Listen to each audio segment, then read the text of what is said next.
ایک سائل اور ہے، اس پر 4 لوگوں کی مغفرت ہوتی ہے، وہ دین کے علم کا سائل ہے، علم دین کا۔ ایک آدمی شریعت کا مسئلہ پوچھنا چاہتا ہے،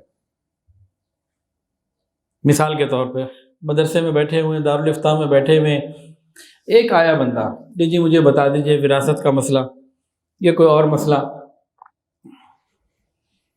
تو اب جو بیٹھے ہوئے تھے نا مفتی صاحب، مولانا صاحب، انہوں نے مسئلہ بتا دیا، ان کی مغفرت ہو گئی۔ جس کے پیسے لگے ہوئے تھے اس کی مغفرت ہو گئی، ارد گرد جو بیٹھے ہوئے تھے جنہوں نے سنا سمجھا ان کی مغفرت ہو گئی، اور جو سائل پوچھنے آیا تھا نا سوال، اس کی بھی ہوگی۔ دین کا سوال پوچھنا، جو دین کا سائل ہے اس کی مغفرت ہو جاتی ہے۔ اللہ اکبر کبیرہ، اللہ اکبر کبیرہ۔ ایک مرتبہ نبی علیہ السلام نے صحابہ سے پوچھا، جانتے ہو مفلس کون ہے؟ غریب، فقیر، قلاش کون ہے؟ وہ جس کے پاس مال نہ ہو۔ نا نا نا نا، فقیر بلکہ پورا فقیر وہ ہے جس کو اللہ نے دنیا میں مال دیا ہو اور قیامت کے دن بغیر صدقات کے اللہ کے سامنے کھڑا ہو، یہ فقیر ہے، اس کے پاس کچھ نہیں۔ امام غزالی رحمۃ اللہ لکھتے ہیں، احیاء العلوم ان کی کتاب ہے۔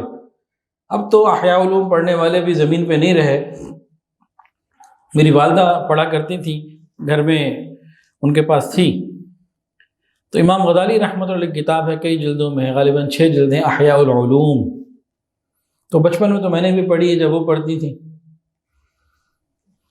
وہ لکھتے ہیں کہ پہلے زمانے میں لوگ اس بات کو بہت برا سمجھتے تھے کہ روزانہ صدقہ نہ دیں، کوئی دن بغیر صدقہ دیے ہی گزر جائے، وہ اس بات کو اچھا نہیں سمجھتے تھے، کیونکہ اعمال نامے میں روز صدقہ صدقہ صدقہ صدقہ روز لکھا ہو نا، تو اس کی کیا ہی بات ہے۔ یمحق اللہ الربا ویربی الصدقات، اللہ تعالیٰ فرماتے ہیں میں سود کو گھٹاتا ہوں، صدقات کو بڑھاتا ہوں۔